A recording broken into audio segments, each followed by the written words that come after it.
வாங்க எல்லாம் நல்லா இருக்கல, வாங்க சாப்பிடுவோம். இட்லி நேரம் ஆகிட்டு, வாங்க சாப்பிடுவோம் எல்லாரும்.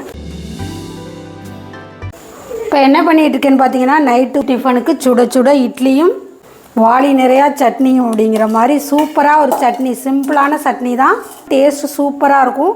இது மாதிரி சுட சுட இட்லிக்கு இது மாதிரி ஒரு சட்னி வச்சு சாப்பிட்டு பார்த்தீங்கன்னா அப்படி இருக்கும். இந்த சட்னி வந்து ரொம்ப சிம்பிள் தான், ஒரு 5 நிமிஷத்துலேயே ரெடி பண்ணிடலாம். அவ்வளோ டேஸ்ட்டாக இருக்குது. வாங்க பார்க்கலாம் அந்த சட்னி எப்படி ரெடி பண்ணோன்னு பார்ப்போமா. இப்போ நான் அந்த சட்னி வந்து ஒரு 5 பேர் சாப்பிட்ற அளவுக்கு செய்ய போகிறேன். இது வந்து ஒரு 7-8 மிளகாய், காஞ்ச மிளகாய் எடுத்திருக்கேன். அதை ஃபஸ்ட்டு வறுத்துக்குவோம். அது கூடவே சின்ன வெங்காயம் பாருங்கள், நல்லா இவ்வளவு கட் பண்ணி வச்சுருக்கேன். வெங்காயத்தை நல்லா வதக்கிக்கலாம். அந்த வெங்காயத்து கூடவே ஒரு 6-7 பல் பூண்டு, அதையும் சேர்த்து வதக்கிக்கலாம். அது கூடவே வெங்காயம் ஒரு கண்ணாடி பதம் அளவுக்கு நல்லாவே வதங்கியிருக்கு. ஜீரகம் பாருங்கள், ஒரு 1/4 டீஸ்பூன், 1/4 டீஸ்பூனுக்கு கம்மியாகவே ஜீரகம். பெருங்காயத்தூள் கொஞ்சமாக போதும்.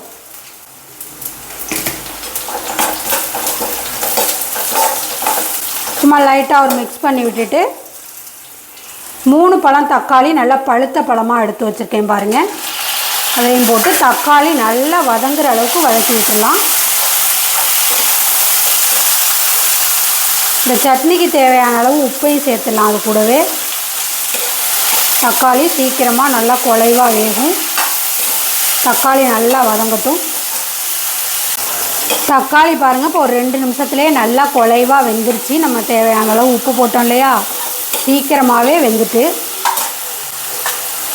அது கூட ஒரு 50 கிராம் இருக்கும் பொட்டுக்கடலை, அதையும் போட்டுக்குவோம். இப்போ அடுப்பை நம்ம ஆஃப் பண்ணிடலாம். அடுப்பை ஆஃப் பண்ணிட்டு அந்த சூடே போதும். ஃப்ரெஷ்ஷான ஒரு கொத்து கருவேப்பிலையும் போட்டிருக்கேன். நல்ல ஃப்ளேவர் கொடுக்கும், நல்ல டேஸ்ட்டாகவும் இருக்கும்.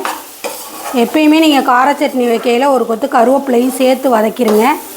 நம்ம எடுத்தும் போட மாட்டோம், சாப்பிட்றதுக்குமே நல்ல டேஸ்ட்டாகவும் இருக்கும். இந்த மாதிரி சேர்த்து வதக்கிட்டு அரைக்கையில் சாப்பிட்றதுக்கு ரொம்பவே நல்லாயிருக்கும். அவ்வளோதான். இது நல்லா ஆறட்டும். ஆறின பிறகு நம்ம மிக்ஸி ஜாரில் நல்லா மையாக அரைச்சி எடுத்துக்கலாம். ரொம்ப சிம்பிளான சட்னி தான், ஆனால் டேஸ்ட்டு சூப்பராக இருக்கும். இது இப்போ ஆறட்டும். நல்லா ஆறின பிறகு சட்னி இப்போ அரைச்சி எடுத்துகிட்டு வந்துட்டோம் பாருங்கள். இதை நல்லா வாளியில் ஊற்றிக்கிறேன். நான் தண்ணி தாராளமாக சேர்க்க போகிறோம், அதனால் நான் அந்த வாளியிலேயே சேர்த்துக்கிட்டேன். குட்டி வாளி, நம்ம ரசவாளி இருக்குல்லையா, அது இன்றைக்கி சட்னி வாளி ஆகிட்டு. இந்த மிக்ஸி ஜாரை நல்லா கழுவி அதில் ஊற்றிடுவேன்.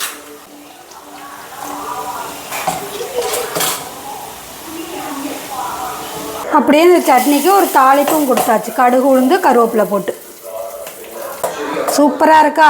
சிம்பிளாக ஒரு 5 நிமிஷத்துலேயே இந்த சட்னி ரெடி பண்ணிட்டோம். டேஸ்ட்டு சூப்பராகவே இருக்கும். வாங்க, இட்லியும் ரெடி ஆகிட்டு, சுட சுட சாப்பிட்றலாம்.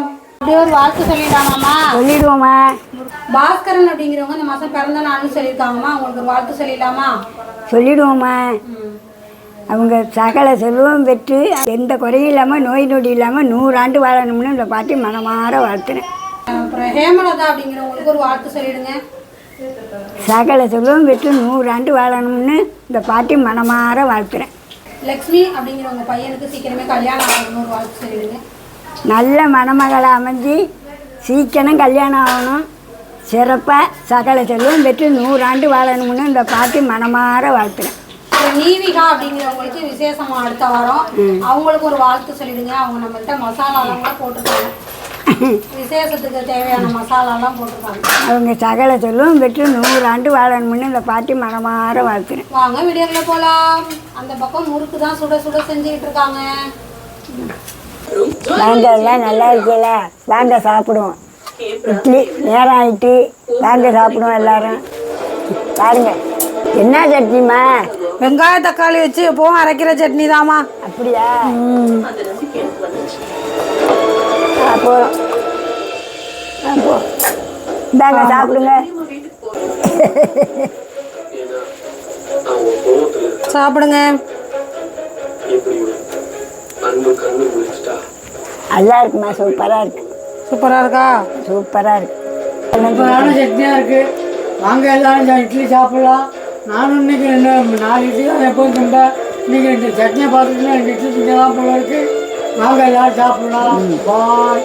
வாங்க எல்லாரும் சாப்பிடுவோம். நீங்களும் கண்டிப்பாக அந்த சட்னியை ட்ரை பண்ணி பாருங்கள். ரொம்ப ரொம்ப டேஸ்ட்டாக இருக்குது. என்னம்மா? ரொம்ப நல்லா இருக்குமா. தண்ணி 1 டம்ளர் ஊற்றியுமே திக்காகவே இருக்குது பாருங்கள். இன்னும் வேணுனாலும் கூட தண்ணி ஊற்றிக்கலாம். நல்லா இருக்கு. ரொம்ப ரொம்ப சூப்பராக இருக்கு. நீங்களே என்ன செய்யுங்க. ஒரு இட்லி திங்கிறவோ 2 இட்லி திம்போம். பாய். அடுத்த வீடியோவில் பார்ப்போம்.